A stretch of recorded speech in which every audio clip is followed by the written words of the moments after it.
Welcome to my Asshole Podcast. Let's get into it.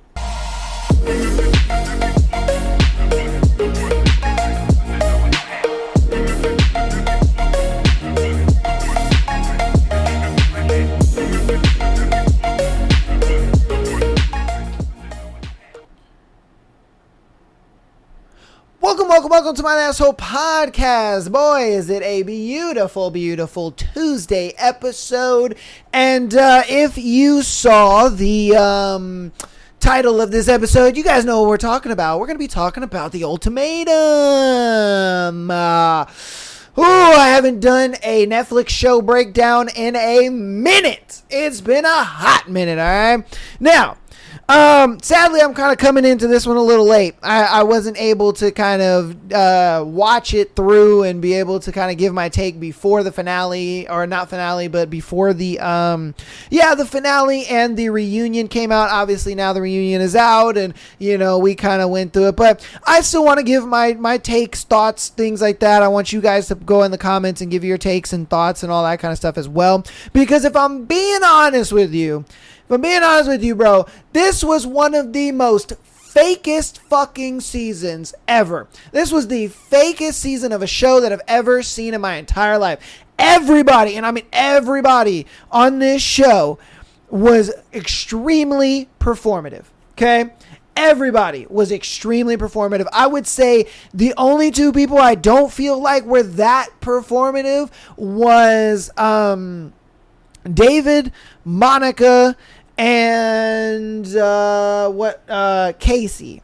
Okay, David, Monica, and Casey, I think, were the only three that were on this season that they were just, I think, kind of authentically them.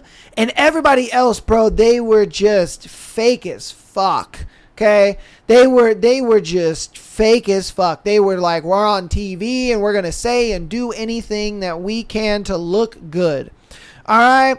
I'm telling you, bro, everybody on this show was just fake as fuck. It was terrible. It was so hard to watch. And then a lot of it was like, they're saying one thing, but you can clearly, look, you didn't need to be no like sociologist or any fucking, psychologist or whatever. You didn't need to be any of that to see how fake everybody was being. And look, if you have not seen this show, okay, if you're listening to this and you're like, what the fuck is this guy talking about? I'm telling you, if you have Netflix, go to the Ultimatum, watch season 4. I think it's season 4, right? Is it season 4? It should be season 4. Go watch season 4 and tell me what you think, because I'm telling you, man, watch it from beginning to end and you're going to be like, what in the fuck? All right, we're gonna obviously go through it person by person. I like to do this. I do this with Love is Blind as well. I like to go person by person and just talk about them individually and then talk about them and their partner kind of together. Okay, so we have our first guy here. I think we're gonna do this one. Okay, we got our boy Blake. All right, we got our boy Blake.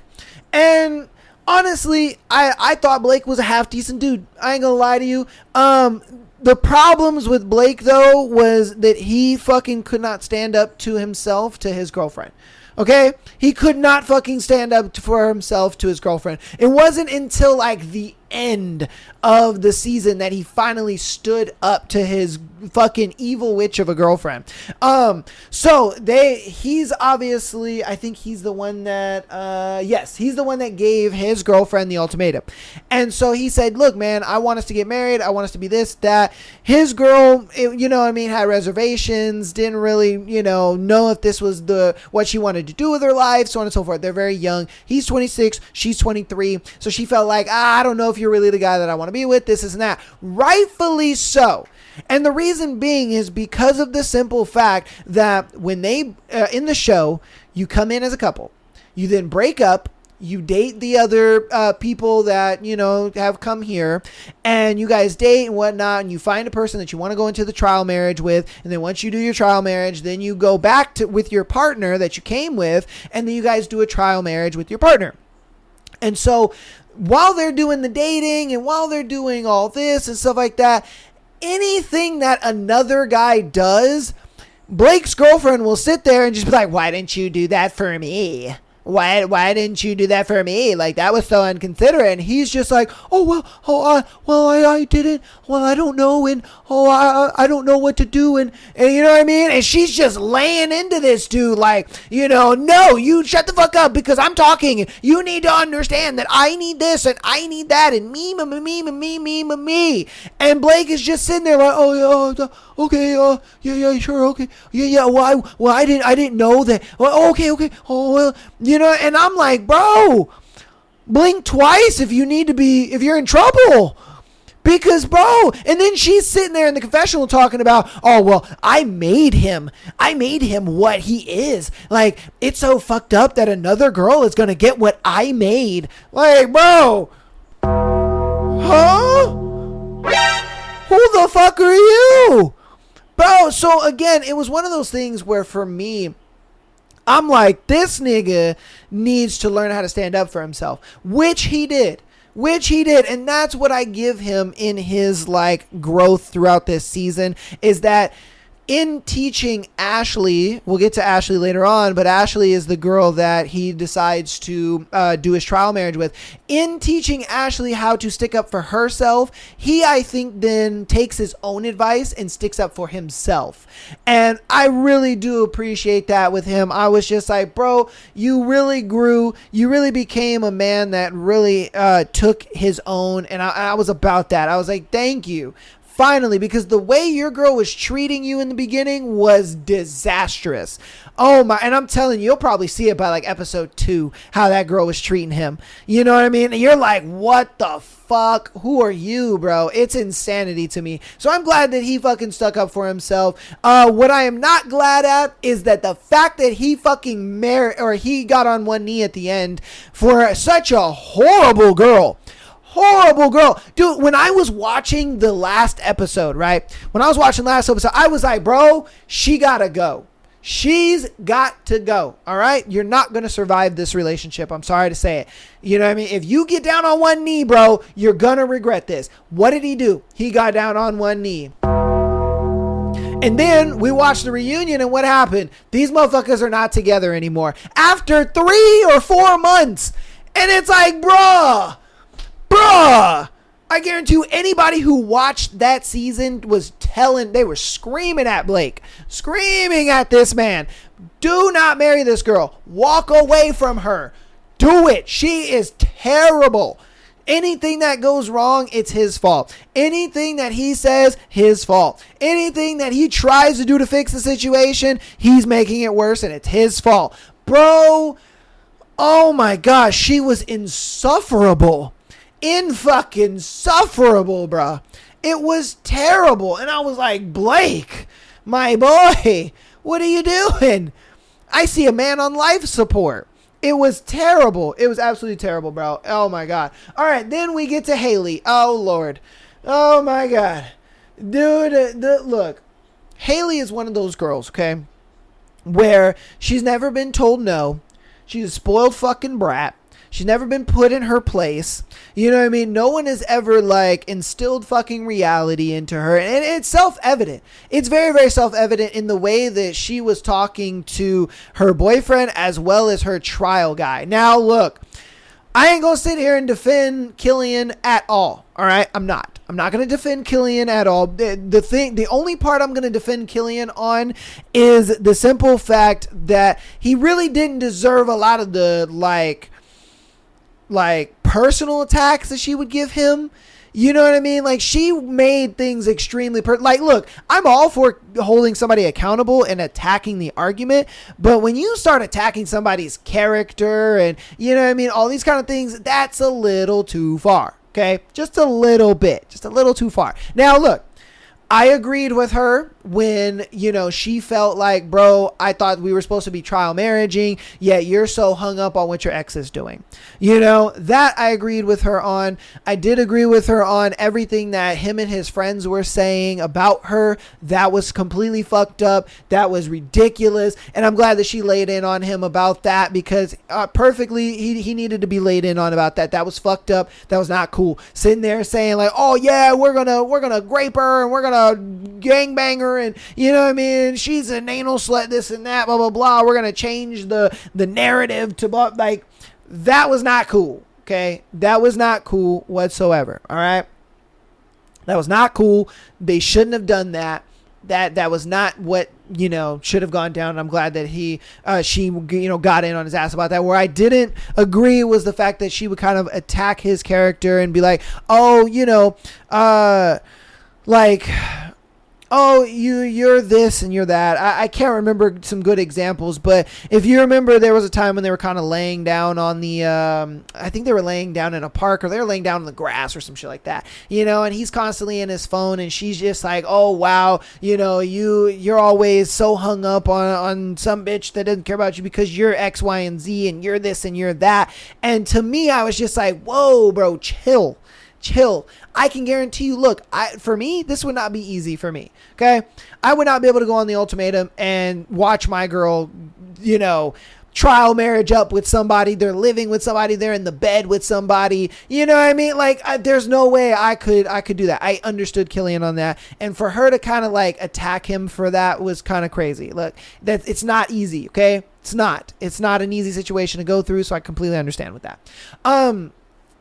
But as far as like how she was treating Blake, that's where I'm like, yeah, nah, bro. You know what I mean? That she was just an absolute diva. Like, he asked her, well, hey, you know, you're saying that I'm loving you not in the way that you want me to love you. So how do you want me to love you? And she's just like, well, you know, I need you to do all these things. And so he comes to the conclusion, so you want me to love you in all the love languages. And she's like, yeah, what do you mean? Like, why do you think that's hard? And you're just like, bro, wait, what? Huh? Wait. Like, bro, that's difficult because I don't know how I'm able to give you all 5 love languages, and then I don't know which one of the 5 that you want in the moment that you want it. Yeah, but for some reason she couldn't understand that, and she's just like, oh my god, oh, you just like don't get it. Oh my god, you're just like fucking not getting it. I guarantee you she watched that back and was just like, oh my god. Oh my god, what was I doing? Why was I acting this stupid? I guarantee you, bro, she was watching that back like, what the fuck was wrong with me? I'm sorry to say it. I'm not going to hammer into Haley too much, but if I'm sorry to say it. She and Blake should have never gotten married at the end of it because of a lot of the things that she was doing. Okay. You know, Blake, when they went out to that restaurant, ice cream place, whatever it was, I don't know what the fuck it was. And they were in the car, you know, she's just like, oh, I don't like your way your eyebrows look. I would have done it better. And he's like, bro, what? It's eyebrows. This is the way I want my eyebrows done. Like, why are you making this a big deal? Oh, I would have done it better. Whatever. It's fine. It doesn't matter to me. And then he's like, okay, let's just have a good time. They go into the restaurant. They sit down. You know, I'm presuming after ordering. They sit down. And, you know, Blake is just like, you know, why are you upset? What's going on? And, you know, what are you doing? And she's like, so lower your voice. He's like, bro, chill. Like, well, hold up. Okay, fine. Well, what is going on? What do you need?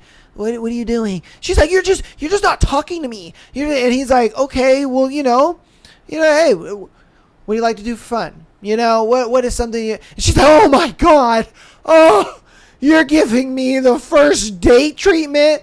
It's like, bro. What do you expect from me? I try to have a casual conversation with you.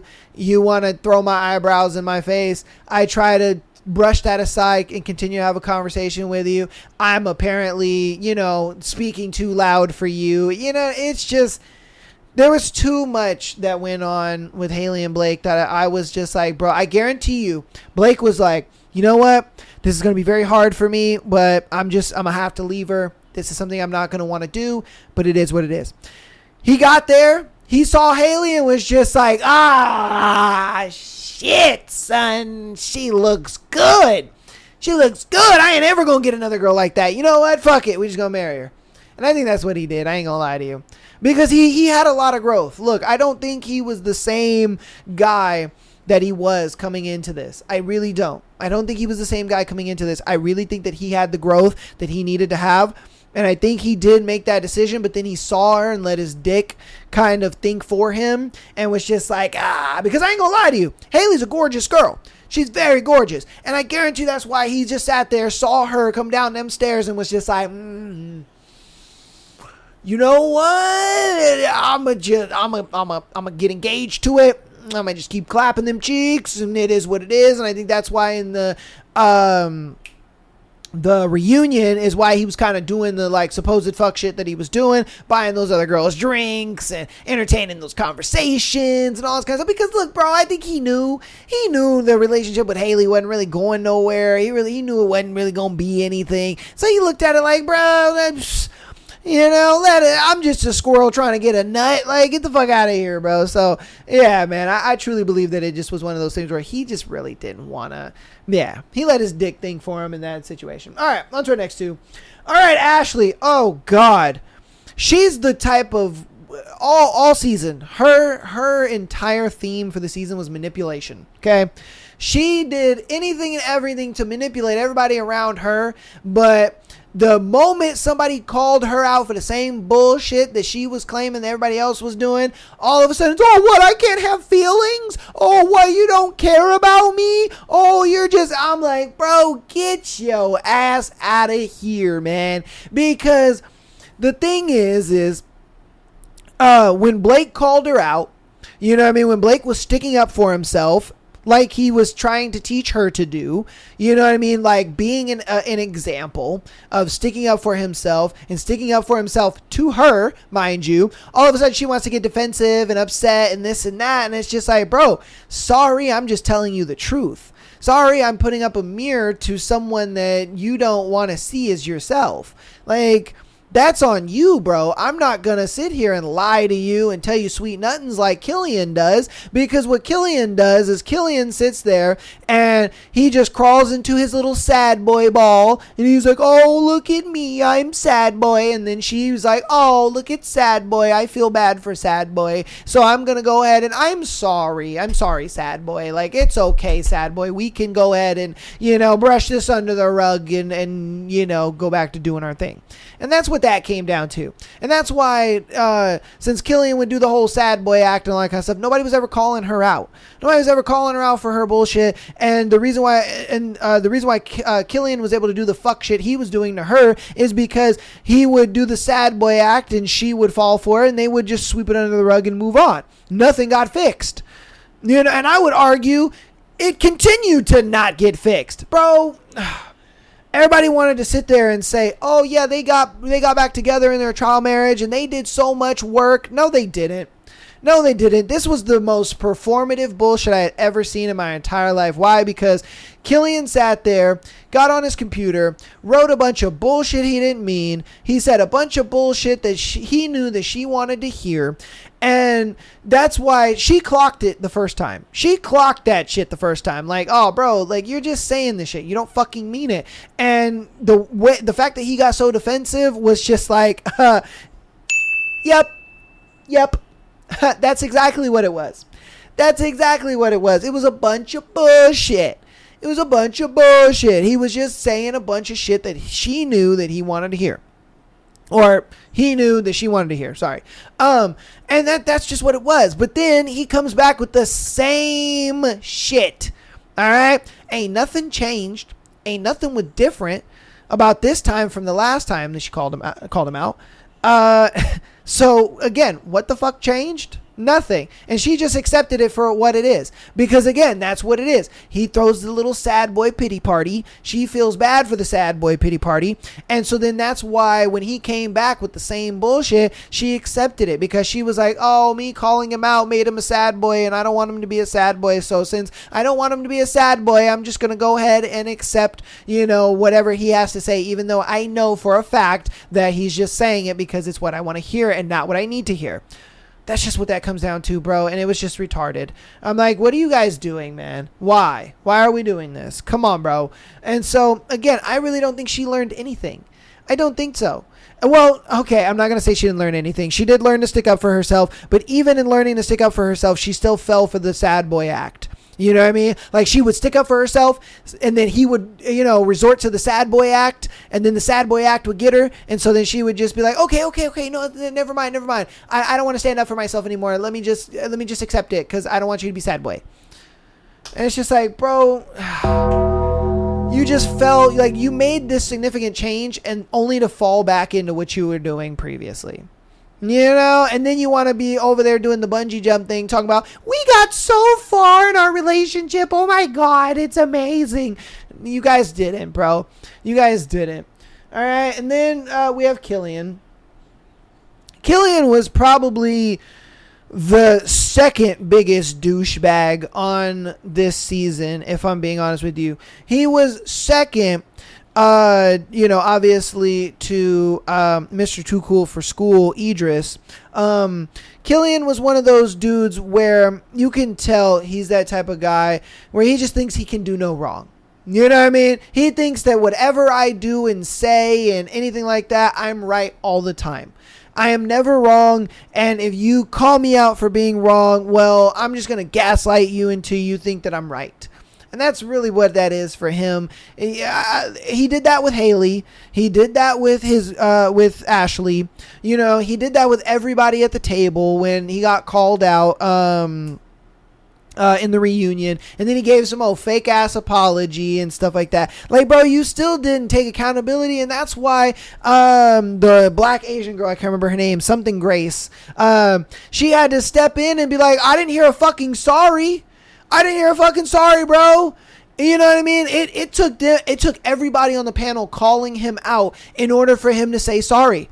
And then he finally was like, oh yeah, okay, all right, I'm sorry. No, bro, you don't believe what you say. Because you think that everything that you say is right, and you think that nobody can call you out on it because you think that you're right. Everything that you do and say and, believe and all that kind of stuff, you're like, I'm right and everyone's wrong, and no one else can ever tell me that I'm wrong. Like, that is Killian to a fucking T. And that's the reason why he couldn't own up to the fact that his friends were saying the heinous shit that they were saying, that he was championing the heinous shit that was being said. And we know he was championing it. Like, get the fuck out of here, bro. And that's what I'm saying. It's just like, dude, the only time I really defended you was when Haley would kind of get at your character for being worried about, Ashley and her trial marriage. Like, I get that part. That's the only part that I kind of understand Killian on, because as a man, yes, I would be worried about my girl being with some other guy too. I'd worry about that, and kind of being made fun of that. I think that's kind of ridiculous. And that was the only part of Killian's journey through this that I could sit there and defend. Everything else, though, was fake as fuck. It was fake. It was bullshit. You do this little thing where you like to sit there and be in the sad boy ball until somebody feels bad for you. And then once they feel bad for you, then you come out of the sad boy ball. Yeah, see, I told you. See, I told you I'm not wrong. And it's like, bro, shut the fuck up, man. And so that's what I'm saying. It's dudes like this that, really give a lot of guys like bad credit. You know what I mean? Like, guys that are actually genuine when they apologize, guys that are actually genuine when they want to connect with women or their partner and stuff like that. A lot of women will see guys like this or even date guys like this and just completely ruin it. Just completely fucking ruin it. So I'm just like, dude, get the fuck out of here, man. Okay, then we have Casey. Casey was surprisingly one of the three that really wasn't. Like, the next, I think, three people are going to be kind of the ones that weren't really the most performative people on this show. I ain't going to lie to you. Casey, I think, was just down to earth. She was the type of person that you could tell that she loved David so much to the point where she was like, I am willing to do anything and everything to not lose him, and I need to marry him. Because if I marry him, then he won't go anywhere. And I've locked down the dream man. I've locked down the guy that I want. Because you got to realize, bro, if I'm being honest with you, David is the quote-unquote dream man that every woman is kind of looking for. I'm sorry to say it, but that's just what it is, man. He's tall. He's got money. He runs his own business. You know what I mean? He's a very down-to-earth guy. He's very chill, this and that, but he's also very masculine. He has a lot of masculine viewpoints and tendencies. He doesn't take bullshit from women. He's a leader. There's a lot that really goes into the package of David, and I think that's the reason why Monica was low-key like, hey, I might walk out with this nigga. Like, I ain't gonna lie to you. You know what I mean? He's tall. He's got that masculine frame about him. He ain't, let nobody push him around. He's got the wealth. He's got everything going for him. Like, yeah. But see, Casey knew that if I want him, other women are going to want him. And I need to lock him down and marry him, because if I don't, it's going to be tough for me. You know what I mean? It's going to be tough for her.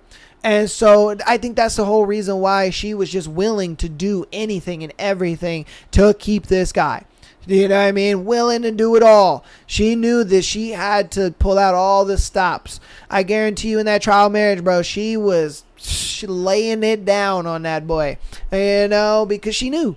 She knew. And then on top of that, I guarantee you, she looks at a girl like Monica, you know what I mean? She's pretty much her, but just, small and dainty. Let's be real here. And so, you know what I mean? Why not? And I guarantee you, David was kind of looking at it like, damn, Monica is just Casey, but like a little hotter. You know what I mean? Just a little, because there's that thing where it's just like, what's the best pussy? New pussy. You know what I mean? Like, I'm sorry to say it, bro. You can call that red pill rhetoric or whatever, but it that's what it is. For him, he's just like, bro, you're Casey, but just a little hotter.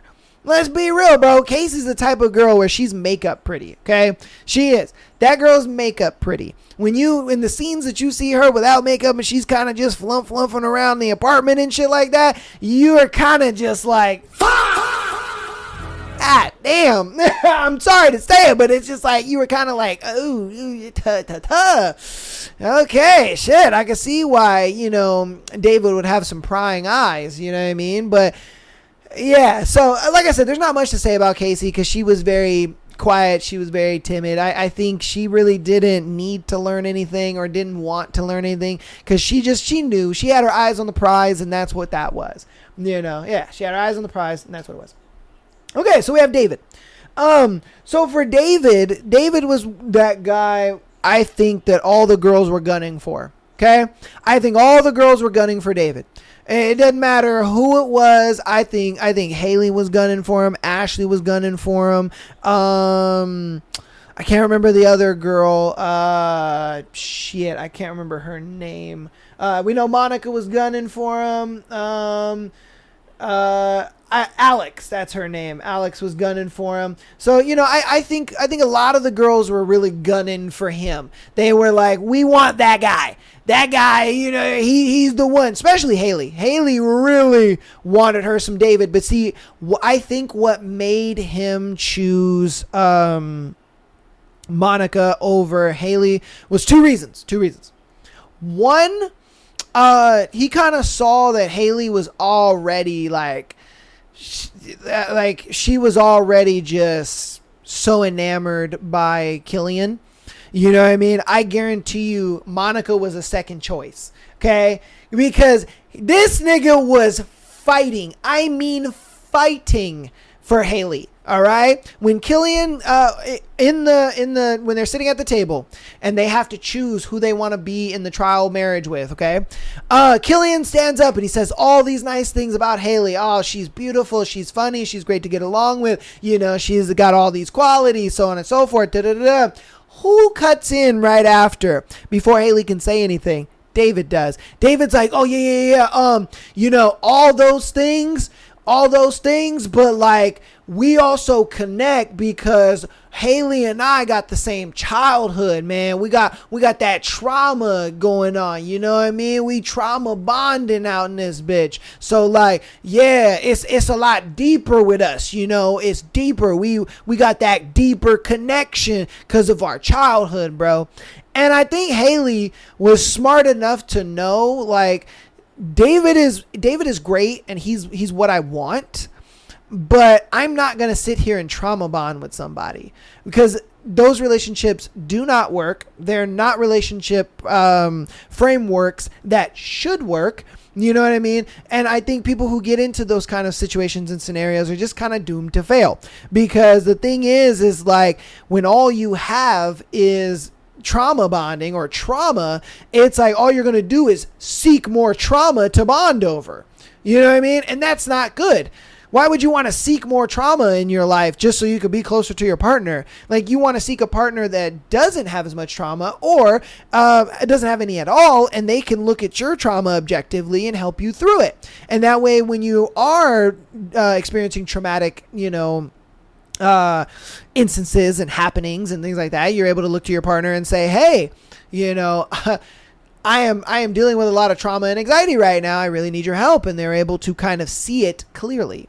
Not through their own trauma. Like, oh, well, I can help you because my trauma is this and that and da-da-da. And it just feels like it's a trauma battle. Who's got the worst trauma at that point? And you're not fixing anything. You guys are just talking. You know what I mean? Yeah, you guys are just throwing trauma at each other. It's not fixing anything. So, I think that's why Haley did not end up choosing David in the end, even though Haley was David's number one. Because the fucking fake ass speech that he gave to Monica, it was just like, bro, I was literally watching it like, oh my God, bro. Oh, hell no, man. What the fuck, man? Get your ass on, like, get your goddamn ugly ass. Like, he stood up after gassing up Haley, bro. After gassing up Haley, telling her, oh yeah, you're this, that, and the third, and everything that Killian said, plus on top of this. And then she ends up choosing Killian, and so he gets up and he's just like, well, Monica is great, bro. Like, she's this and that and fantastic. He pretty much said everything that Killian said to Haley. He just said that about Monica. And if I'm being honest with you, I think Monica had the height filter. Oh, bro, she was blinded. Okay, she was blinded like a motherfucker. Because you got to understand, she's going from a guy that is like her height to a guy that's significantly taller than her. And so for her, she's just kind of like, yo, hold up, like, hold up. That's kind of nice. I don't know about you, but that's kind of nice. I like that. You know what I mean? I won't lie to you. If David knew for a fact that Monica would leave her guy, and if Monica knew for a fact that David would leave his girl, I truly believe that Monica and David would have gotten together. Truly believe it. Truly believe it. Whew. Oh, bless me. But yes, I truly believe they would have gotten together. Evidence of it. When Monica was talking to Luke about potential weddings and stuff like that, David went ahead and talked about having like a destination wedding and all that kind of stuff, which him and Casey ended up actually having a destination wedding. And so you see Monica, and Monica is just so enamored in the idea of like, oh my God, having a wedding somewhere else in the world as beautiful as like Italy and France and wherever they're going to have it. And she was just like, oh my God. And this is the guy that would be able to give me that. You know what I mean? This is the guy that would be able to give me that. But, obviously I don't know if, if David is going to leave his girl. Like, I don't want to leave my guy, and David doesn't leave his girl, and that kind of leaves me in a tough spot. Like, I don't want to do that. And so, further evidence of this was when we were at the, what is it called? Reunion. When they're at the reunion and they're over here showing the videos of David and Casey at the destination of the wedding and how beautiful it was. They're like looking out over the vista. There's that, infinity pool and all that kind of stuff. Who was the one that commented on that? It was Monica. And what did Monica say? Oh my God, I love that for you. Oh my God, that's so great. And Luke is over there just like, damn, Monica, shut up, bro. Like, you know what I mean? This nigga's already making me look bad. Like, bro, you know what I mean? So again, it's like Monica was so into David. It was stupid. It was stupid. The only reason they didn't get together, bro, was because they couldn't for sure, like, know if David was going to leave his girl, if Monica was going to leave his guy. Now, a lot of people were like, well, they could have just had a conversation. The show does allow you to do that, to have a conversation with your partner before you guys, do the final ultimatum and this and kind of that. Why didn't they do it? Previous couples have done it. Previous couples have had conversations and stuff like that where they're like, hey, are you going to leave your guy? Are you going to leave your girl? Should we be together? So on and so forth. This and that. I think they mainly did that for the simple fact that they just didn't want to look crazy online. I truly believe it. They just didn't want to look crazy online because the thing is look, if David and Monica would have met up and been like, yeah, I really like you and I really care about you and I want to be with you, but I can't because I'd feel bad about my partner or so on and so forth, this and that, blah, blah, blah. What it would do, it would then reinforce what everybody is already thinking and what they themselves are thinking. It would already kind of reinforce that. And then imagine your partner seeing that. And you guys are married. Like, wow, so you were gonna fucking leave me for this girl? So, wow, you were gonna leave me for this dude? Like, imagine that. So, again, I truly believe they didn't do that. They might have done it off camera, but we don't know that. But as far as what they showed on camera, they didn't meet up. And I think the true reason why they didn't meet up is because they looked at it like, I'd rather go with the safe option of staying with my partner versus kind of taking this gamble with somebody new. And I think that's what it is, especially for David. David already knew that his girl was madly in love with him, that he had nothing to fucking worry about. That's why David was so fucking comfortable with Monica in the trial marriage, because he was just like, bro, I ain't got nothing to worry about. My girl ain't going nowhere. The fuck? I'm about to chill with Monica. I'm about to have me a good ass time, with another female without being able to be scrutinized about it. Under the guise of this experiment, I'm going to do my thing. I'm going to be chilling. And then I'm going to go back to my girl. And it is what it is. Nobody's going to blink twice. I think he knew that. I'm sorry to say it, but I think he knew that. Yeah, bro. Like, come on, man. David had it in the bag, bro. Okay. Luke. We had our boy Luke, man. I think what Luke learned is that his girl does not want to be the breadwinner. She does not want to lead anything. She does not want to be in her masculine ever. She wants her man to fucking, when I come home from my job, I am subservient to you. I want you to be like, this is what we're doing. This is what's happening. This is what's going on. How do we know this? Because when they were at the dinner table, okay, when they were at the dinner table with her parents, and this was before she left to the bathroom and he had asked for the hand in marriage. He was just like, oh yeah, I'm kind of learning to like be a better man and to be a leader. And, I know I need to lead her, let her lead sometimes, but and she's just like, no, I just want to lead her. Like, she flat out says, no, I just want to be a leader. Like, she corrects him like, no, I don't want to lead. I want you to lead. I will be, the leader, leader in my masculine, whatever, in my job. But when it comes to my relationship, you need to be the leader. Fuck this bullshit, bro.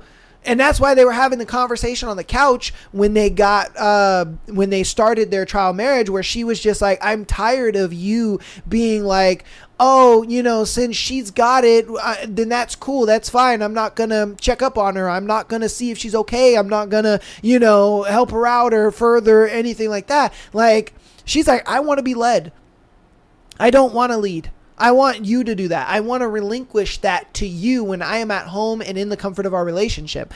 And, and that's why he kind of, I think, came to a realization where he was just like, holy shit. Well, I didn't know, because I look at you as the strong, independent black woman, where I'm like, and she's not black, I'm sorry, but I'm just saying that as a joke. But you're the strong, independent woman that I see you as. And I think to myself, well, when you have problems and you're dealing with things, well, you got it.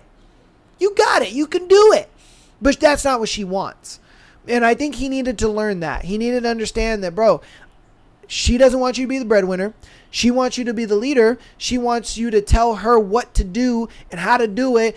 Be the final decision maker. Yeah, you talk to her and have conversations with her, but for the most part, she looks at it, no, I am subservient to my man. You know what I mean? Like, my man is above me. He leads, I follow. Like, that is where I want to be. And I think that's what her parents taught her. And I'm sure they're religious, just like he's very religious and stuff like that. And so, you know, they come off a religious background. And that's why she believes that. And that's why he believes that. And that's why they're, I think, very good partners for each other. And so, again, he just needed to learn how to be a leader. And I think he did. And, you know, he really got his shit together. He was like, yeah, I'm going to, you know, take these classes. I'm going to do this. I'm going to get this job at the firefighting thing. I'm going to do that. You know what I mean? I'm going to take care of your daughter and be that. And the dad was just like, hey, look, bro, as long as you feel, as long as you can hold up your end to the bargain and keep leading my daughter and keep leading her correctly and making her happy, I'm all about it, bro. I'm all about it. And I think that was a W. I do. I think that was pristine W. All right. Okay, we have Monica. Again, you know, Monica, there was not really much about Monica that I can say. There was one moment, though, okay? One moment where I don't agree with Monica, and I know why Monica feels this way, okay? So Monica and David were at like a coffee shop or ice cream shop or some shit like that. They were at some place where you sit down, you eat in this little quaint spot. And David was just like, I don't see a reason to have female friends, and I don't see a reason for my wife to have male friends. And she was like, oh, well, even if the male friend has been in their life for a very long time and, you know, they hang out and nothing's really happened, blah, blah. And he's like, even that. I don't want that at all. I don't fucking care for that. I don't want you to even you know, be seeing this nigga all by himself and stuff like that. We covered it on a Sunday episode. We covered the clip of that. I didn't even know that that's what it was until I watched the Ultimatum, and I was like, oh shit, that I seen that clip. We reacted to that clip on a Sunday episode, so we did react to this already. But the thing is it's one of those things where, again, you got to understand that the way Luke was moving and the way Luke was kind of just allowing her to do whatever the fuck she wanted to do, and he wasn't really leading her the way that she wanted to be led or needed to be led, she felt that was okay. She felt like that action and that friendship was okay. And it took David kind of putting his foot down and being like, no, you're not going to fucking do it. Oh, but what about this? I don't care. No. I say what it is, and that's what it is. There is no ifs, ands, or buts about it. And when she saw that, she was just like, that. I want that. I want Luke to be that. I want Luke to put me in my fucking place and tell me, no, you're not going to do that. No, you're not going to hang out with this guy by yourself. No, you're not going to do X, Y, and Z. That's what she wanted. Now, everybody took that clip, and they were just like, oh, he's a misogynist, and oh, he's this, and he's controlling, and he's that, and da-da-da-da. Monica didn't feel that way. Monica didn't feel that way at all. Because when you watch it in its full entirety, and you see Monica go back to Luke, she expresses that David was able to give me, or be able to make me submissive to where I can just be in my feminine, you know, he takes the lead and I follow, and that's that. I need you to be that. And that's why Luke was just like, well, I'm sorry, you know, I just see you as a strong woman and da-da-da-da and everything like that. And that's why they had that conversation on the couch. And so, again, you guys want to sit there and paint him as a misogynist and this and that and blah, blah, blah. He's controlling, he's a narcissist, whatever. But in reality, Monica wanted that. Monica was just like, yes, this is what I want Luke to be. I want him to put me in my feminine. I want him to do that. I love how this makes me feel right now. Like, to the outside looking in, it looks bad. It looks controlling. It looks this and that. But that's what Monica wants. And that's what she's been wanting. And again, we had multiple times where she has exhibited this, or she has. And I think that's why David made such an imprint on her. For the simple fact that David embodied the idea of a man to her. And so when she looked at it, she was just like, this is a strong man who has values and leadership, and he is not willing to bend or break that leadership for nobody. And that is the traits that are indicative of a strong man. You know what I mean? Because a lot of religious women look at it like, you know, out of all the persecution that Jesus faced, he never bent or broken his faith for anybody. And he died standing up for what he believed in, regardless of how many people were calling him, you know, a charlatan. They were calling him a wizard. They were calling him, you know, a false prophet and this and that and whatever it may be. That's why a lot of religious women look for men like that, because they see a sort of Jesus trait in them. Like, this man does not bend nor break for anybody. And that is indicative of a strong man. And that's what Monica wanted. You know what I mean? I think a lot of people that went over their head and they didn't really see that. And, you know, and I'm just like, well, it is what it is. You know what I mean? Yeah, what you gonna do? All right, so we're gonna get on to the next one. Jessica Grace. Oh, man. Jessica Grace, she didn't get much airtime, okay? She really didn't. And the reason why she didn't get much airtime is because her dude fucking robbed her of this experience. He fucking robbed her, okay? Why? Now, when it was in the dating scene, okay? When they were all dating and seeing each other and all that kind of stuff, Jessica Grace was doing her thing, man. She was doing her thing. She was being bubbly and happy and connecting with people and all that kind of stuff. But see, her man Idris, he couldn't see that. He couldn't see that. Why? Because the only girl that he was physically attracted to and liked was Haley. But the thing is Haley was already wrapped up between David and Killian.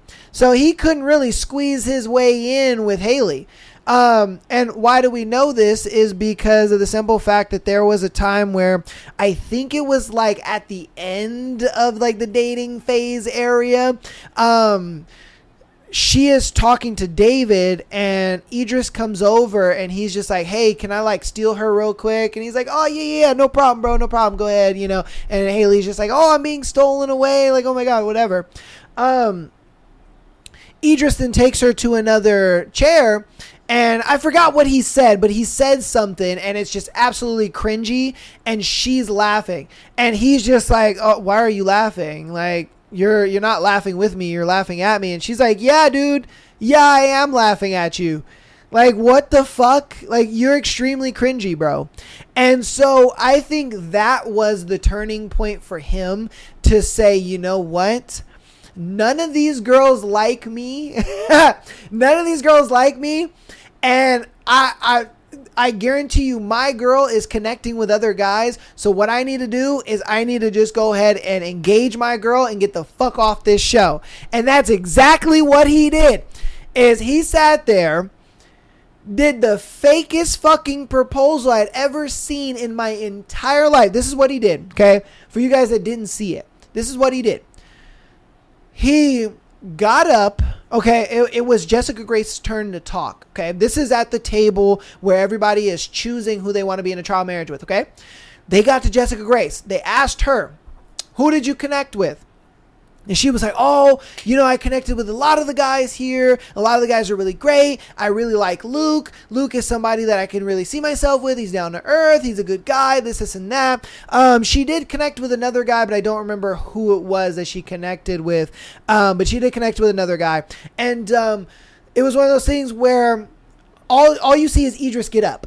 He gets up. He goes to the little table where they have the rings. He grabs one of the rings. He then walks around the table. He gets down on his knee. He opens it and says, you want to get married?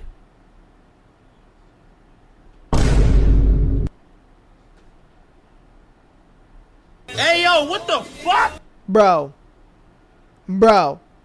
And then she sat there and fucking cried. It was like, yeah, sure, of course I want to get married. Bruh. What? Jessica Grace, are you that stupid? What the fuck? I mean, obviously later down the line, she fucking wised up. Apparently, according to when they talked on the reunion, she wised up pretty fucking fast because they didn't even last a week. These niggas didn't even last engagement for a week. You know what I mean? Like, bro, that's the type of shit that I'm talking about. And the fact that nobody called him out. I would have, okay, if this was me at the table, okay, and that shit happened, I'd have been like, wait. What are you doing? What the fuck are you doing? Why we're on this show to learn and grow from what it is that we're missing and what it is that we need to work on in our relationship. So that way we then can be our best, selves when we become husbands and wives to our partner or somebody in the future. What kind of growth did you do within the time that we got here to the time that we were dating people? Because I won't lie to you, bro. I haven't grown anyway yet. All I've met is these beautiful people. That's all I've done is meet these beautiful people. I haven't gone through the trial marriage that is then going to test what it is that I need to fix in my marriage and what I need to fix in my relationship. You didn't do any of that. So why are you robbing her of this experience? And I would have called him out on that because that's valid. Am I wrong? That's fucking valid. Why are you robbing her? She actually connected with people just because your dirty ass thought you were just too cool for school. And you know what I mean? And you just only wanted to talk to one girl thinking like that was going to get you somewhere. Like, bro, come on, man. You did this because you didn't connect with any of the girls here. And none of the girls really connected with you. And I would have called him out. Like, I'd be like, hey, yo, Monica, did you connect with him? No? All right. Haley, did you connect with him? No. You was laughing at that nigga? Exactly. Alex, did you connect with him? No? All right, cool.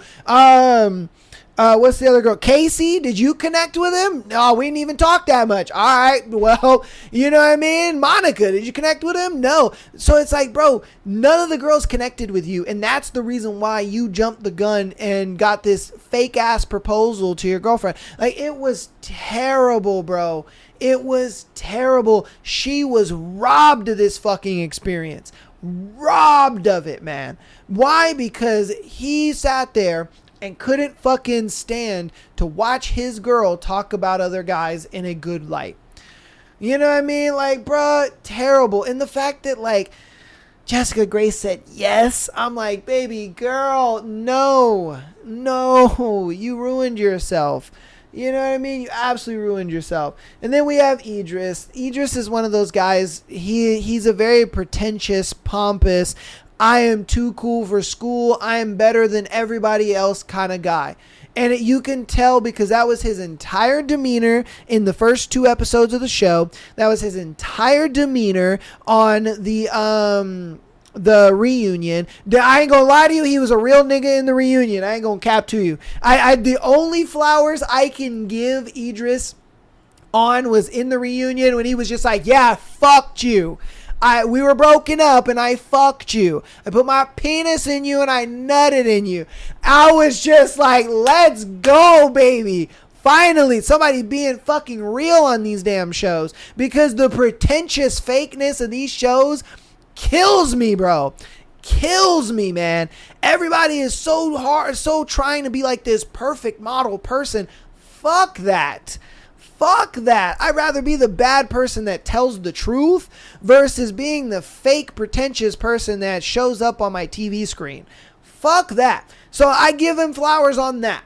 Okay, but everything else he did, bro, you were just a pretentious, pompous piece of shite, dude. Nobody, and I mean nobody, had your back in that proposal. Nobody, and I mean nobody, connected with you during the dating phase. I'm sorry to say it, bro, but Idris, you're a goddamn loser, man. I get it. He's a good looking guy, and so maybe he be coasting on his looks, and that's how he gets women. But I ain't gonna lie to you, bro. You have the personality of a fucking toaster. All right? You have the personality of a fucking toaster. I'm sorry to say it, but nobody cares. All right? Nobody cares, bro. You have the personality of a goddamn toaster. Get the fuck out of here. All right. Alex. Oh, talk about another girl that got robbed of the fucking experience. I think she's been robbed her whole life. Okay, I'm sorry to say it. Okay, she was robbed her. What the fuck was this nigga's name? Hold on. Jebin. That old weirdo. Golly. Look, Alex is gorgeous. Okay, she is fucking gorgeous. And I'm like, why are you with this man child who can't fucking do anything for himself? This dude went on television, okay? He went on television as a 23-year-old man talking about, oh yeah, my mom, she does all my laundry. She cooks food for me. She buys the groceries for me. She does everything for me. So like, if I'm gonna look for a wife, bro, she like has to be my mom. And everybody, I mean everybody is looking at Alex like, bro, what are you doing? Everybody is looking at Alex and they're just like, oh my God, bro. Oh, hell no, man. What the fuck, man? Get your ass on, boy. You get your goddamn ugly ass on. You know, everybody looking at Alex like, bro, what you doing? What the fuck, man? Kick this man child to the curb. She's like, oh, but you know, we were high school sweethearts, and oh, we've known each other for so long. Bitch, I don't give a fuck. I don't give a fuck. This dude is going to ruin you. Absolutely ruin you. I ain't gonna lie to you, bro. Alex deserves so much better. So much better, man. She needs to be dating an older guy, if I'm being honest with you. I'm sorry to say it, but she needs to be dating an older guy. She needs to date someone who is far more mature than herself. She needs to date a man that she can really learn things from. She needs to date a man that's going to really open her mind and really challenge her. She needs that big time. And I think a lot of the guys that were on the panel and a lot of guys that she talked to, like Killian, as well as Blake, you know, those were the two guys I think she was the closest to. Those two guys, I think, really challenged her and put her in a position where it allowed her to really think. You know what I mean? I think Jebin, what he does is Jebin kind of just obfuscates and, you know, he's just like, oh, it is what it is. Like, who cares? Like, let's just have fun and let's just do whatever. Let's be just hunky-dory. I don't care to talk about that. That's boring. I don't want to da-da-da-da. That's why his dumb ass wrote a letter. You know what I mean? Crashing out. Okay, this nigga was crashing out, you know, on live fucking television and shit to his girl getting close to other guys because he fucking knew. Look, Jebin and Idris were the exact same, okay? Jebin knew none of these girls. Casey entertained him. All right, I ain't gonna lie to you. Casey entertained the fuck out of Jebin. But you want to know why Casey entertained Jebin? Casey entertained Jebin for two reasons. One, Casey knew that she wasn't going anywhere and she was going to marry David regardless. Two, she wanted to pick one of the most unintimidating guys that she could find so that way David would not feel intimidated about who she's with. Casey knew, bro. Casey was like, I am not going to get an attractive guy. I'm not going to get a guy that would make David feel insecure or feel like we're doing something or feel like I have feelings for this guy or I think he's more attractive or whatever. No, I'm going to go ahead and I'm going to entertain. I'm going to put up with and I'm going to deal with the worst fucking dude here. And if I got to deal with Idris, the pretentious motherfucker, or I got to deal with Jebin, the fucking, weirdo ass clown, that's what I'm going to do. All right. But for some reason, Alex couldn't see what Casey was seeing. And Casey kept telling Alex. Casey was just like, bro, how do you deal with this guy? I've already gone on a couple of dates with this dude and I can't stand him. I can't fucking stand this dude. How do you do it? How do you date this man? How do you wake up every day and being like, yeah, that's my man? Bro. Like, how do you do it? I'm telling you, all the other girls didn't want to touch Jebin with a 10-foot fucking pole. And then you got Casey, who is just like, I'm only really doing this for strategic value. I don't really give a fuck about your nigga, just to let you know. Like, I'm just tolerating the bullshit because I don't want my man to, like, feel some type of way.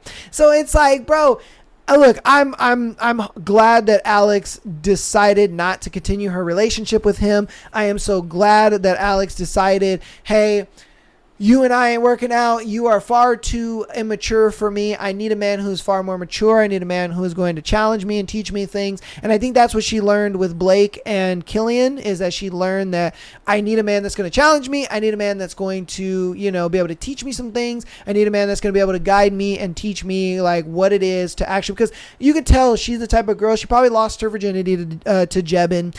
She's probably only really ever known Jebin. Like, that's her longest relationship. She's the guy that, you know, he's done all these firsts with and stuff like that. I guarantee you that is what is keeping them in that relationship. Either that or this nigga got that Arab money.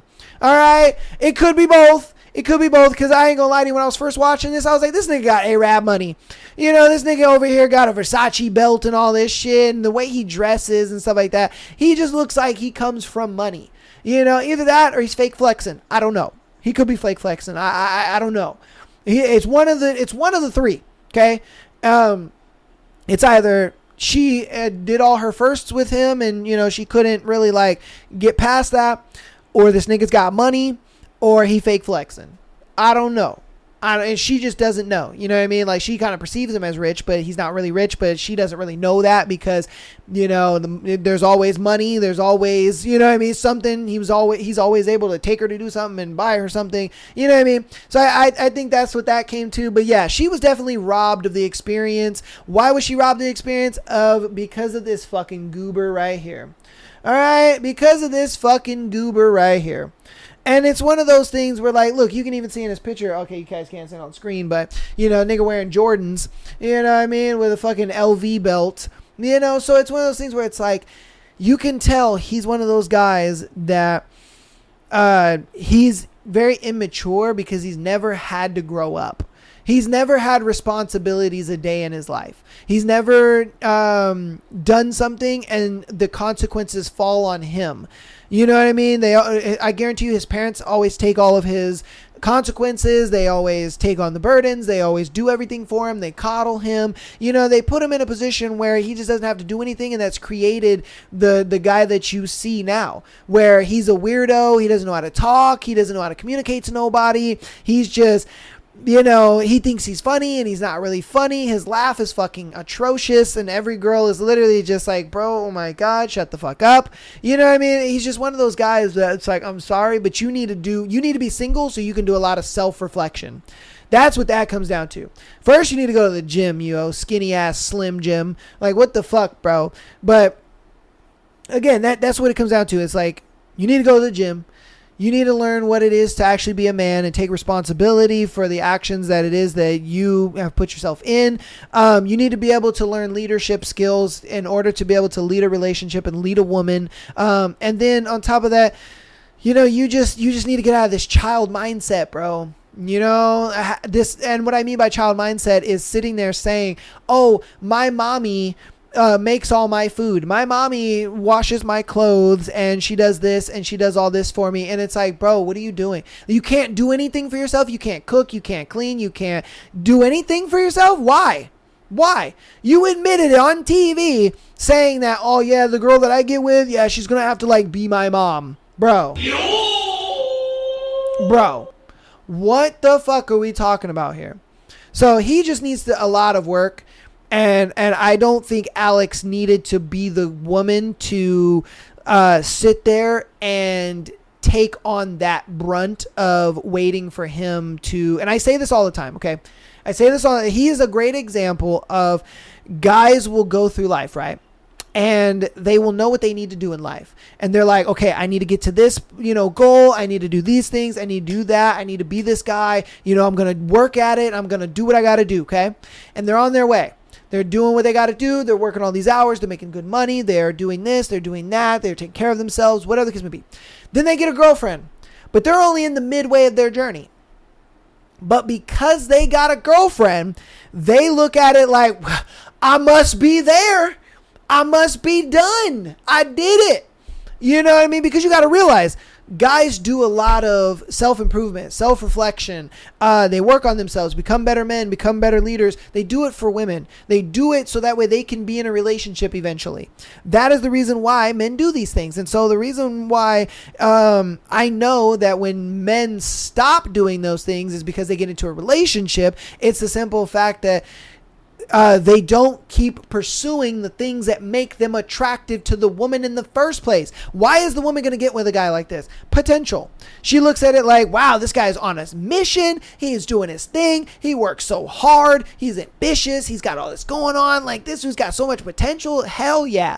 And so then slowly he drops off and he's not working as much. He's not on his mission as much. He stops working out as much. His diet has changed and he's just not the guy that he was. Now he's a former shell of who he was and who the girl fell for in the first place. And so then you kind of get to a point where it's just like, damn, you've changed a lot and not for the better.